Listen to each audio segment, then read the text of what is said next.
This probably is the driver of all of them. You have to choose freedom. I see business leaders and moms and dads get so caught up in, well, what's the interest rate and what's the this and what's the that and how does this data point balance this data point? All of that is a distraction. I'm going to solve for freedom. No one will own me. As for me and my house, we are unchained. What does that mean? That means I drive a used car because I will never let a bank tell me what I'm going to do tomorrow. That's my job.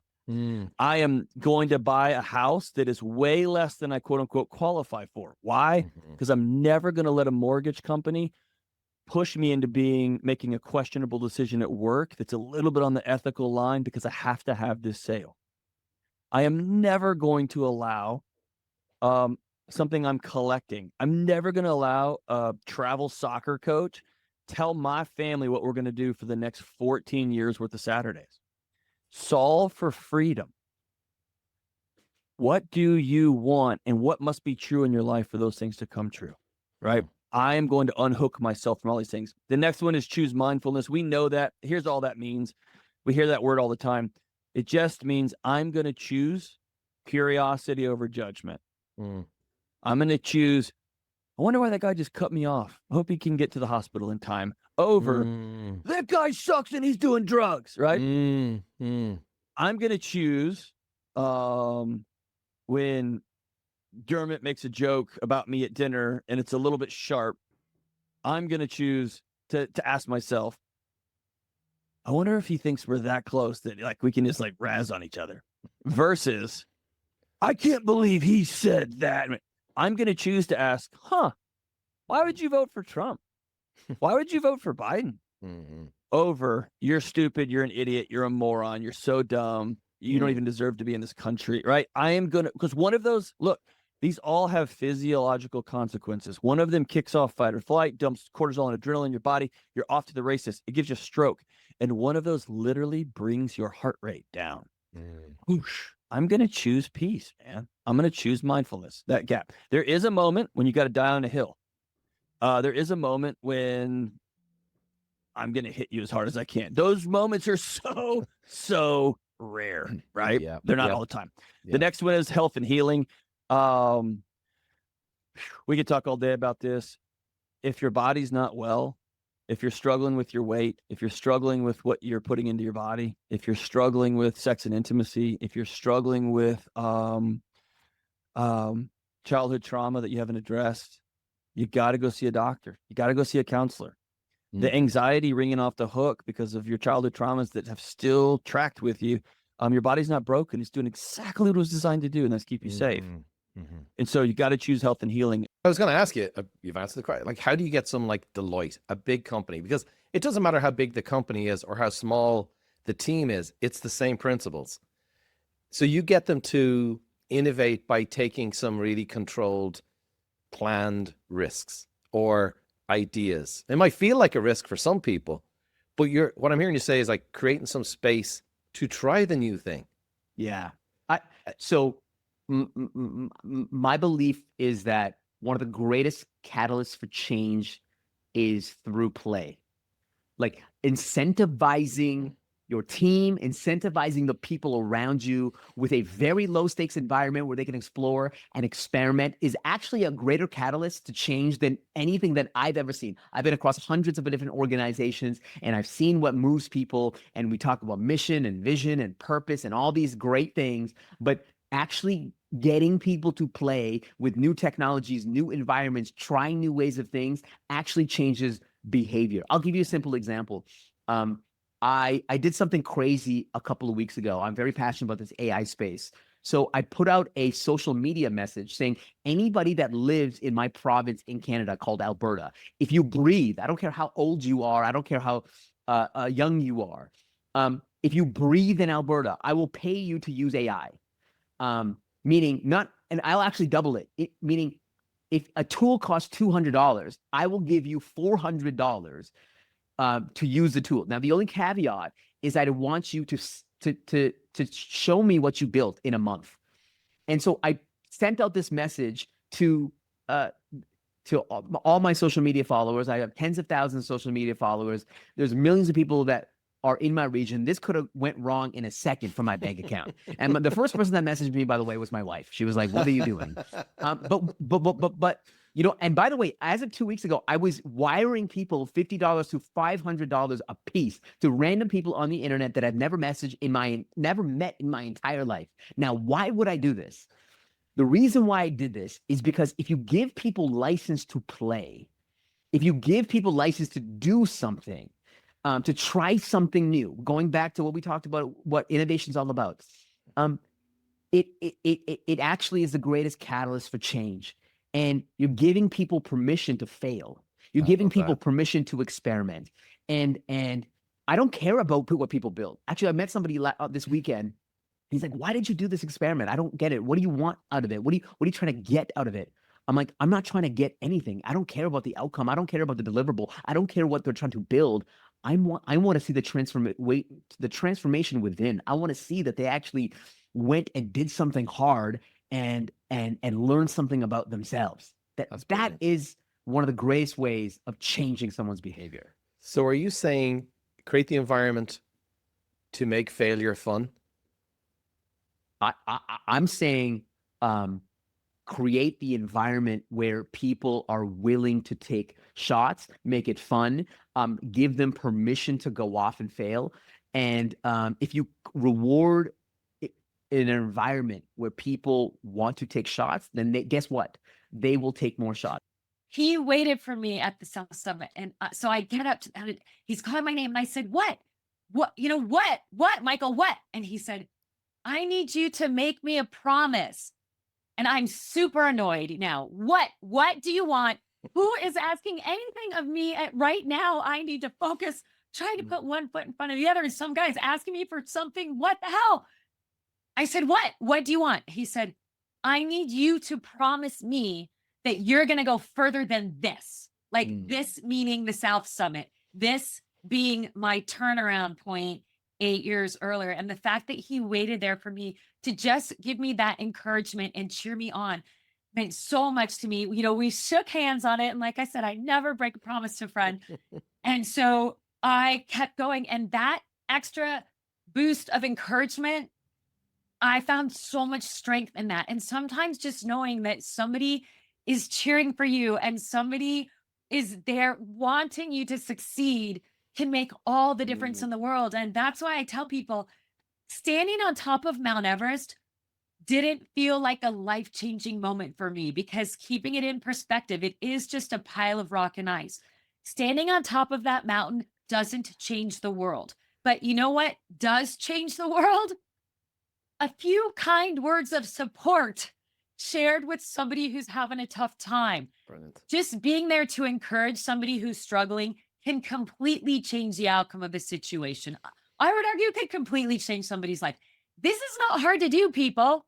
You don't need any budget. You don't need any special training, and you don't need any special equipment. Just be an encourager to the people on your team, and that can completely make the difference in your outcomes. It really can. It's brilliant. Absolutely brilliant. You know, I heard a lot there, which I heard you just say, you know, the failure, you didn't let it define you, you know, as a person. And I think a lot of times as leaders or in our lives, we're like, we can have a failure and it can shut us down for years. A kid can have a failure, shut them down for years. It's not a destination. It's not your identity. No more than was summiting Everest. It didn't, and I think that's what I've appreciated about your message more than anything. It's the power of the journey and what you learned, and then having a coach at the last the last part of the journey to push you on. And we all need that. That's what, just having that someone there coaching me, encouraging me, that made all the difference to me. And just having that person in your life, right? And sometimes it's purposeful and you bring them into your life. And then sometimes they just come into your life. Like with Michael Horst being at the South Summit when I needed him, I don't know if I would have had the same outcome if he weren't there. I don't know. And I don't want to have to think about it, because I know that I can tell you that in my heart, like, he made a difference for me in my heart and in my head. And he gave me the strength to keep going in that uncertainty. And you don't have to know what's coming at you down the trail in order to keep moving toward an important goal. Well, I wanted to No. ask you this because this is what I understand from reading your book and doing a little research is that, and I think for a lot of us, a lot of our clients as well, when we achieve the goal, when we have the mountaintop experience, sometimes that's the most dangerous place to be. And I know with Mount Everest, what I understand is it's on the way down is the most dangerous part. And I think that's where you've talked about complacency or just, taking your eye off the ball. It's true, because the reason most of the deaths occur on the way down from the summit after people have reached the top is because people use everything they've got in them to get themselves to the summit, and they forget that it's the halfway point only. They have to get themselves back down. So they think, okay, I'm running out of steam, but I feel like I could keep going for another 2 hours. I've got 2 hours in me. That should get me to the top. What about getting down? And here's the thing. We all know that mantra, go big or go home, right? Go big or go home. I used to really embrace that mindset. And I'm on a one-woman campaign to change that mantra from go big or go home to go big and go home. You go big and go home, because here's the thing. If you give everything you've got in you to your mountain climbing goals, your professional goals, your career, you've nothing left for the people who are important to you in your life. Think about time like poker chips, and you get to gamble with 5 or 10 or however many you have. What happens is when people sit down with me, especially leaders, and they go, I want to do these 20 things. I'll go, well, let's assign some time to them. Like, how much time would these take roughly? Just an estimate, not perfect. I don't want to trigger perfectionism. And they'll end up coming up with like 25 hours of goals. And then I'll go, okay, you're going to put those in your week. How many hours of free time do you have in your week right now as a leader? And they go, free time? What are you talking about? I'm very busy. And I have to say, okay, you've got 25 hours of new goals and a calendar that has 0 hours available. You just created a disaster. So what would it look like for you to free up some time to reduce the number of goals you want to do, to earn, find the gap? Like a silly thing. This is a silly thing as a leader. I do phone calls when I'm driving places. That's now a meeting window. For years, I would just drive to my haircut and listen to the radio. And then I was like, man, I'm busy. And when you're busy, it forces you to get deliberate about your time. So then I started to find pockets of time that had been hidden for a long time.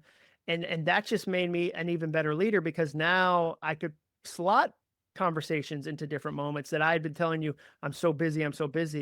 I actually had more time than I thought. That's brilliant. Because you're doing you, right? You're like, I'm going to use the car to accomplish that goal. 100%. That's the thing with leadership, is that leadership is always a la carte. It's always a la carte. I've never met a single leader that said, oh, I just did this whole book step by step completely. No, you're always listening to podcasts, talking with mentors, reading books, and you're going, ooh, this fits my life. Ooh, this fits my life.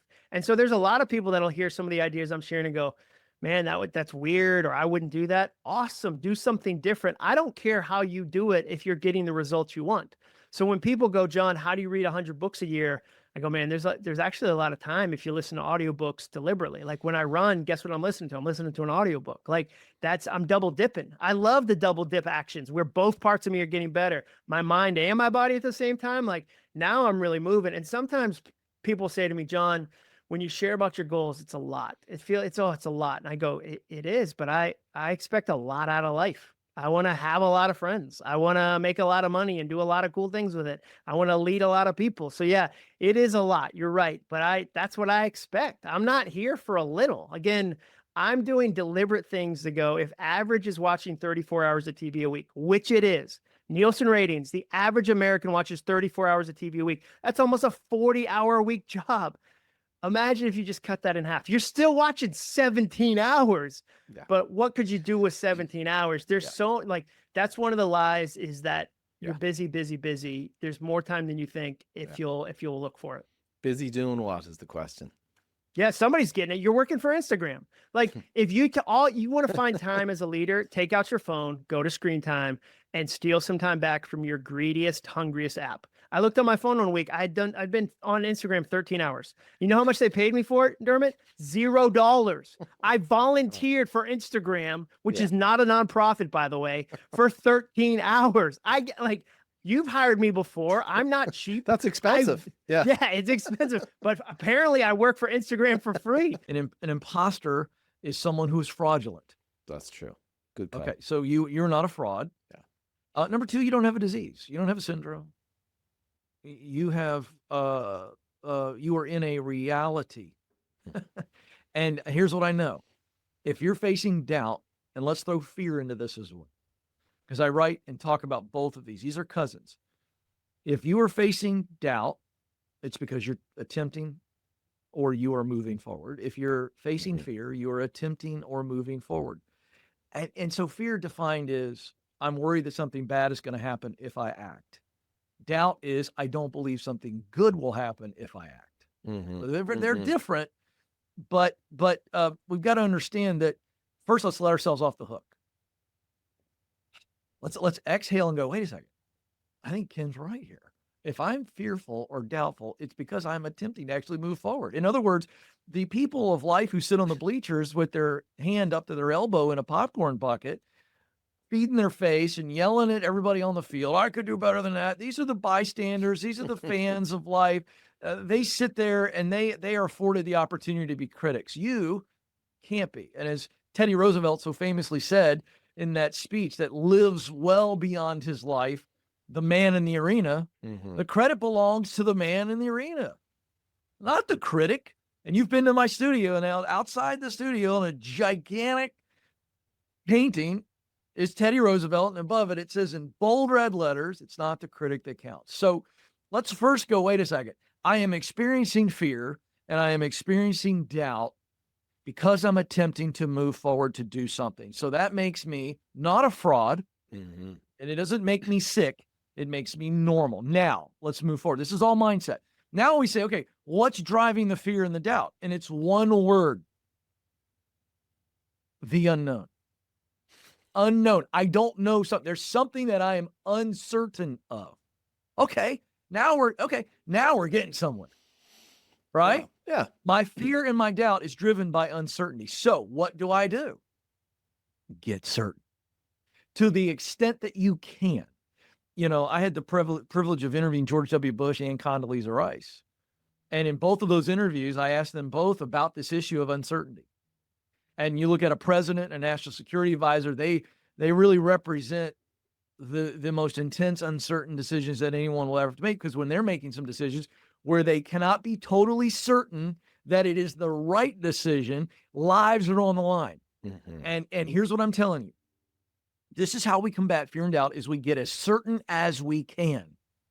And then when we are as certain as we can be, we then must be certain that I've got to make a decision. Just real practical. If where do we start our day? Where do you start? Where should they start to prepare themselves? If today is a new day, tomorrow's a new day, where would you recommend that they start their day, do during the day? And what are practical ways that they can just kind of keep themselves in that peace zone, not in the pain zone? I start my day the night before. I know that sounds cliche. I have a simple note card, and I wish I could market it and sell it for a whole bunch of money, but it's a note card that I got for like 59 cents. And I write down the workout I'm going to do the next morning, because nighttime John gets a vote, morning John does not. And I write down the things that I know I need to do.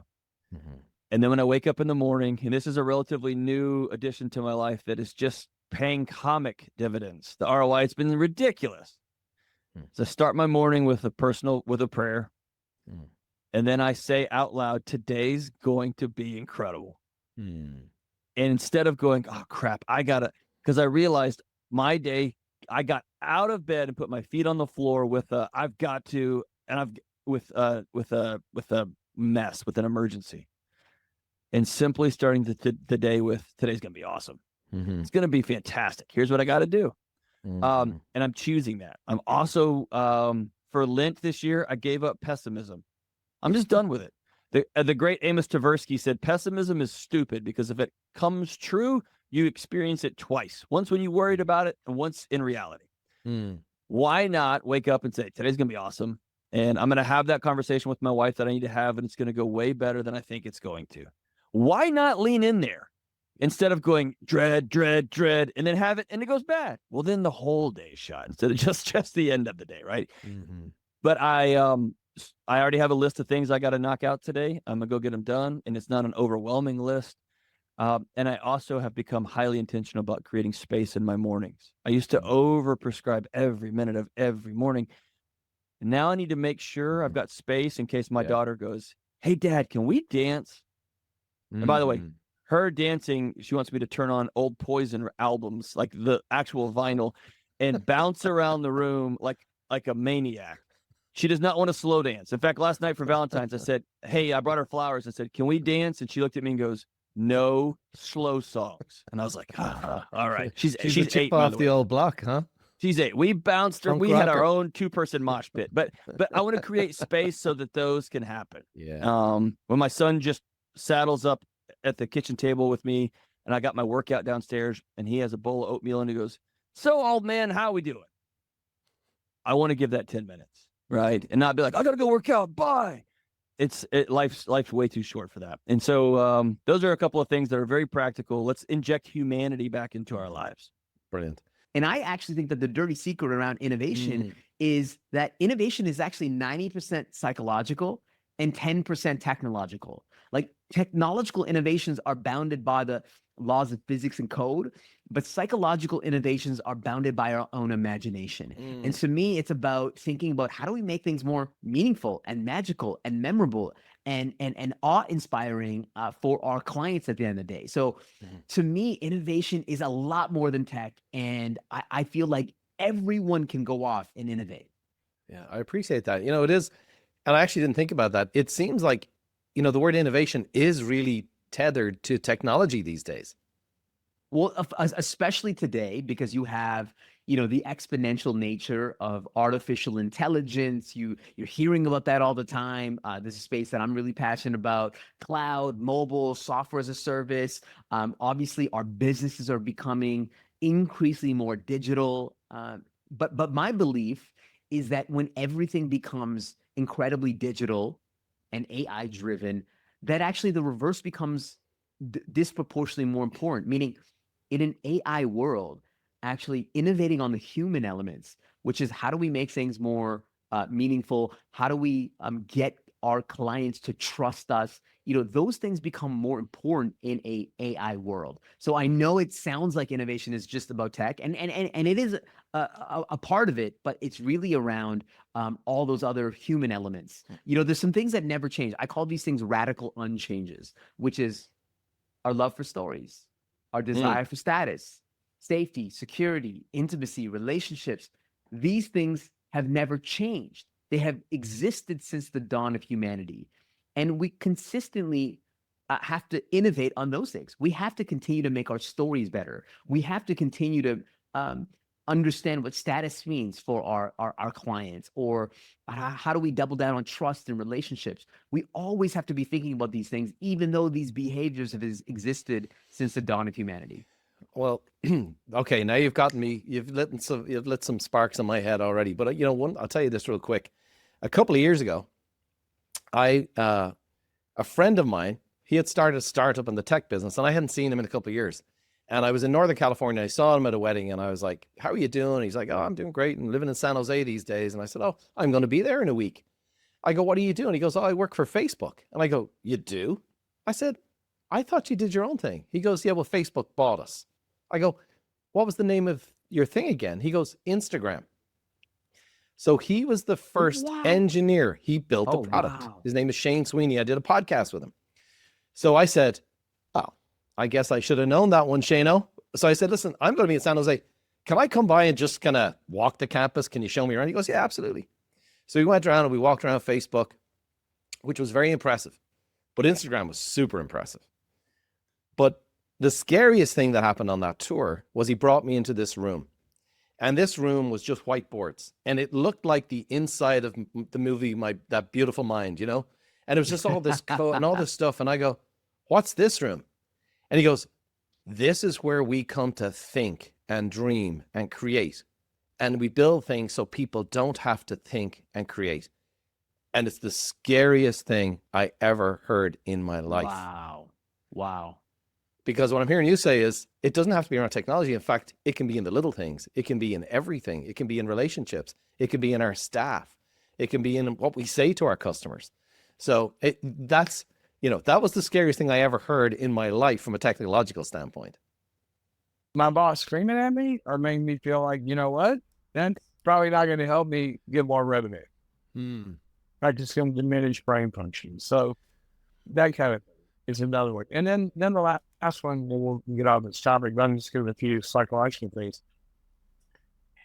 Am I perceiving myself as an equal to everybody in the building?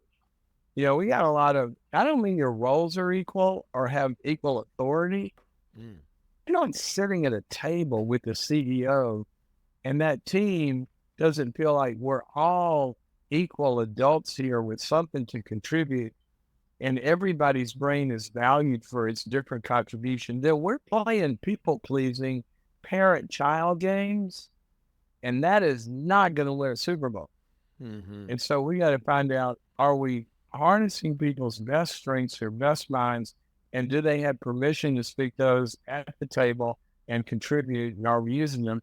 And if you're, if you feel like you're the smartest person in the room, you're in the wrong room, and you better find another one, and you shouldn't feel bad for not being the smartest person about a particular thing. That's the only way things get better. Wow, love that. Brilliant.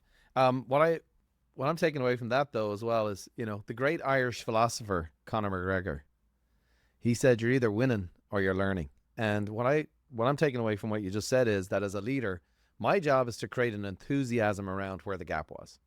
To create an enthusiasm, like, what did we learn from that? If we made a mistake, what did you learn and what can we do to make it better or implement it? Is that's what you're saying?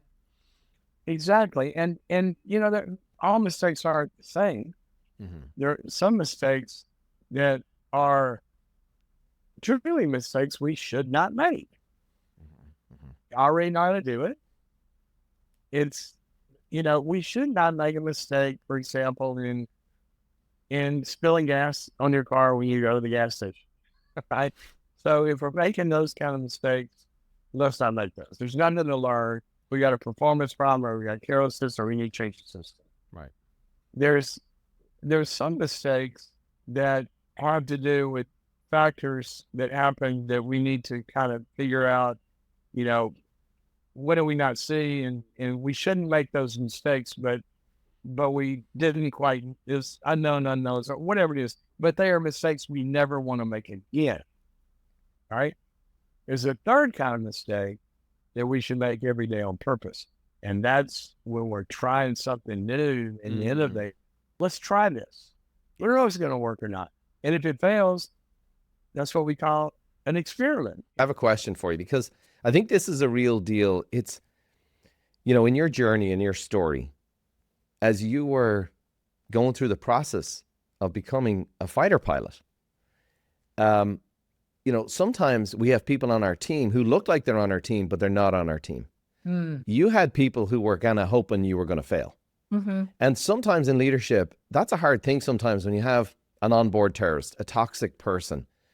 And I think as tough and as maybe determined as we want to be, that's a very personal feeling. How did you deal with that as you were going, you faced a lot of adversity and people who did not want to see you in that cockpit? How did you deal with that? Gosh, that's a great question. And I think this is also where context matters, because I grew up in the Midwest, and I think it's actually really important. And again, come from a family of very stoic immigrants. So the way I was raised is you work hard, you don't complain, you show up, you just keep going. It doesn't matter what's happening. And also you pair that with the very idea of, what do we hear professionally a lot? Your performance is the only thing that matters. Nothing else matters. Well, I'm going to kind of call BS on that, because where that actually impacted me negatively was I didn't realize how important it was to figure out very quickly who was working against me, because I legitimately thought, well, as long as I perform well, nothing else matters. As long as I just work hard and keep showing up, nothing else matters. But if you have what I call cave people, who are citizens against virtually everything, and you know who they are, if they are on your team, the first question I would ask myself is this a coaching opportunity, right? So this is a little different because the power structure is a little different. I would look at it and go, is this a coaching opportunity? Is there something I haven't given them that they need, which is why there's some pushback? If it's a coaching opportunity and you can change where they are, awesome. If it's not that, I think you have to figure out whether or not they should actually be on your team. If it's somebody external to your team who is maybe a competitor, who is actively working against you, maybe putting stuff out conversationally that's not true about you, you either need to figure out very quickly how to manage that and get ahead of it, or simply say, you know what, that may be their perception, it's not accurate. And then you keep going. But I think putting your head in the sand, which is what I did at first, because again, I'm like, as long as I work hard, nothing, it doesn't matter. I don't have to address it. My performance will speak for itself. That's not always true. Sometimes you do have to address it. But I think simply being aware of it can put you in a more powerful position of how you're going to handle it, or how you're going to even outmaneuver it. But don't stick your head in the sand. Be aware of it and do what you can to manage it for sure. Well, and what I'm taking away from what you just said there was, you take your power back. Take your power back. Don't Totally. give away your power to people who are not cheering you on enough for you. Address it as best you can, but get back to what it is you're trying to achieve.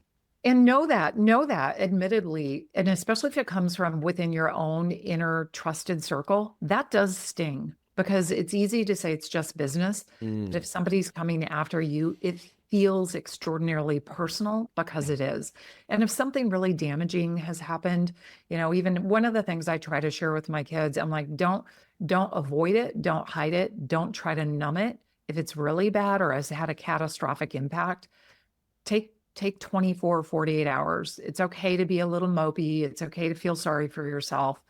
But then honestly, you have to be able to put your big boy or big girl britches back on and keep going. Because if you give away your power and your agency, you're going to be sunk. And that's a life skill, right? Having that resiliency to get yourself out of victimhood and focusing on what you can control and looking for a positive way forward. That's a life skill. You may not necessarily solve it in a single day or in a week or a month, but every day that you can keep taking little actions to keep moving forward. I call it sometimes, some days it's in spite of, some days it's because of, right? Who knows? Who's to say which it's going to be? I think what I've learned in that as well is that the reminders, we need, a lot of times we need to be reminded more than instructed. Like, I have to keep the North Star, and we've talked about the goals. Like, we're going to move into goals here in a session, but keeping that in front of us, because I'm going to forget. And I want the team in advance to say, I'm really excited about this, and I intend, and here's my intention for the year, but here's what's going to happen. I'm going to look like I never mentioned it. We're going to get in trouble. And again, back to coaching and having people outside of you, they go back and say, hey, this is great, but before we move to the next thing, remember the first thing? Yeah. And I think that's what our coaches do a great job of that. Well, and a big part of it is I give myself as many tools as I need. I think as a leader, I try to have as many tools that are going to help me. And a tool can be, I do have an accountability partner. I have a coach. A tool can be, I have a Post-it note written up on my wall so that I see it 100 times a day. A tool can be, I have a checklist. A tool can be, I listen to positive music in the morning. I don't leave challenging goals to chance. I really don't. I throw the kitchen sink. When I'm going to do something new and difficult, you better believe I'm going to use 50 tools. And I think sometimes leaders, because they want to look like they don't need tools, they think they can't ask questions. They think by this point in their leadership, they shouldn't need all these things. Forget that. I love a needy leader, because then they get help. You only get help for the things you admit you need. So the reality is, I need a chart. I need to be reminded. I need my assistant to put notes in the calendar. There's a million things I need if I want to be high performance. Average isn't hard. Average is very easy. All you have to do is nothing. If you want to be an exceptional leader, you need a lot of tools. You need a lot of things in place. I love that. And, it takes a village is what you're saying. Like, don't get dependent on the goals you wrote in the workbook. Don't get dependent on the coach. Don't get dependent on the mentor. Like, it starts with a Post-it note on your mirror first thing in the morning. Oh yeah. Yeah. I love that. 100%. I have a wall. I'm looking at a wall full of them right now. Like here's one. This is from June 11th, 2024. It says, people are the point. I was getting isolated in my leadership. I was getting isolated in my business. And I needed a reminder. People are the point. Why am I trying to do this? So that I can super serve people. Why am I trying to do this? So that I can super serve clients. Why am I trying to do this? I wrote that 6 months ago. And somebody could say, well, do you really need to be reminded? I mean, that seems like I do. If I know I do, it's helpful for me to do that. So that's the thing. Like, you look at anyone who's elite and they're doing more than you think. If you ask me the question again, what are exceptional leaders doing? They're playing a million games that they're not talking about. They are always doing a million things behind the scenes that they're not sharing unless you will ask. I just talked to a client the other day, new client. He said, we found you during COVID. We had 500 employees. Now we have 3,500 employees because you helped us stay positive during that time. We started listening to your podcast. We started reading your books, and it transformed us. And I look back and I realize if I didn't make that change myself to decide to be positive, I would not have had the ripple effect. And I can look at our business now. It's exponentially grown every single year since that time. That time was like a crucial moment. But I believe every moment's a crucial moment for a leader to say, we're going to stay positive through this challenge and we're going to find a way forward, because it's real optimism, real positivity, real belief. And it's not about rolling your eyes and being Pollyanna positive. It's saying, okay, this is difficult. How do we overcome? And so, you're right, because I think back to, which is a great story, by the way. And at the same time is like, where certainly where we're from and you're from, it's kind of considered woo-woo, right? I mean, positive psychology started with Aristotle, Zig Ziglar, okay? The Bible, renewing your mind, right? Transforming. I mean, it's thousands of years old, but it was in 1998, it was recognized as a science. But also, even with the science, it's the science and the study and the data that supports it. I love the personal story of what you just shared, because, it's not like tough times will press you back towards what you're going. And, a lot of our folks right now, they're battling hard right now. It's tough. The media is tough. Everything, there's a lot of that stuff going around. But what I heard you say is that you just decided to double down and go on the offense, to give it away, to be a force for good in the world. And you planted a lot of seeds in other folks that have worked out pretty well. Yeah, that have really harvested later on. Your job is to plant the seeds and trust that the harvest is coming. You got to keep planting the seeds. And I believe this. I know this to be true. Teams that feel like they're defending something don't do very well. But teams that feel like they're attacking a new opportunity, they do great. So we've got to always attack in a new opportunity. And I remember years ago during the Great Recession, I was being brought to all these real estate companies during that time to give talks, and a lot of mortgage companies. And a lot of them were hurting during that time. And I noticed that all these rookies were winning all these awards, but the veterans weren't. And I realized the veterans had the curse of experience. They were longing for the good old days. They were complaining about the way things were, and they were unadaptable to change. But the rookies didn't know about the good old days. The rookies just knew this market right here, right now. So they were putting their head down, building relationships, believing anything was possible. And as a result of that, they created their good old days, and that's why they were winning the awards. So I call it thinking like a rookie, and rookies attack new opportunities all the time. In this market, we got to think like rookies.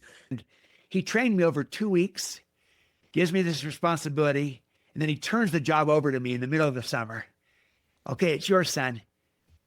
And then I did nothing for like 5 days in a row in the middle of the summer. He turns it over, nothing on Saturday, nothing on Sunday, Monday, Tuesday, Wednesday. And this is the middle of the summer. It's scorching hot. The lawn is turning yellow by the hour almost at this point. It's anything but green. We had a big neighborhood barbecue over the weekend. There's garbage strewn throughout, anything but clean. And my dad was very tempted to just kind of think, maybe he's too young and I just got to kind of tell him what to do, go into command and control. But he didn't. He stayed with the agreement, because we had an agreement that every week we would walk around the yard and I would tell him how I'm doing. I judge myself against the standard of green and clean. So we walked the yard and I realized this yard is not green and it's not clean. And I began to break down and I started to cry and I said, Dad, this is just so hard. And he said, well, what's hard, son? You haven't done one single thing yet. But what was hard was me, learning to take responsibility, learning to own this. And so I said, Dad, will you help me? He said, what was our agreement? And I said, well, you told me that you would help me if you had time. That's right. Dad, do you have time? I've got time, son. So I ran to the house and I came out with 2 garbage sacks. I took one and I gave one to my dad. And then I started to direct my dad. Hey, will you go over there and pick up that garbage underneath the barbecue? Because it makes me kind of want to vomit. Could you go do that? He goes, I'm your helper. I'll do whatever you want. It was at that moment that I realized this is my job. I'm responsible. Look, I'm directing my dad. I own this. He trusts me. I felt trusted. And suddenly I took care of that lawn, that yard, and it was green and it was clean, not only for that summer, but for the next 10 years that followed. And my dad never had to ask me one more time about it. I just took responsibility for it. He treated me according to my potential, not my behavior. And I ultimately lived up to that potential. It's a great example of the power of trust and inspire leadership is a better way to lead, to bring out the best in people, to get better results. 10 years of a green and clean yard, but he also raised the child. I do think there is a parallel with parenting and leadership. Leadership is parenting and parenting is leadership. Yeah, no, that's such a great story. And I love the fact that he had grace for you. I love the fact that he set out the standards of the 2 things he was looking for, green outcomes and clean. And he didn't beat you up. He didn't beat you up verbally. He didn't punish you. And he didn't scar a 7-year-old. He actually created a 7-year-old who actually eventually wrote a book about it, which is so cool. And I told the story that as the defining imprint of bringing out my potential through this trust and being inspired by my dad and through the relationship. So until next time, stay curious, my friends. Thank you for joining us on this month's Curious CEO. If you're ready to take your leadership to the next level, maybe it's time for you to work with a Buffini certified leadership coach.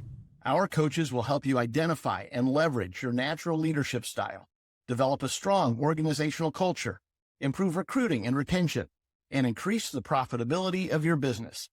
If you'd like to see if Buffini leadership coaching is right for you, schedule your complimentary leadership consultation using the URL on your screen.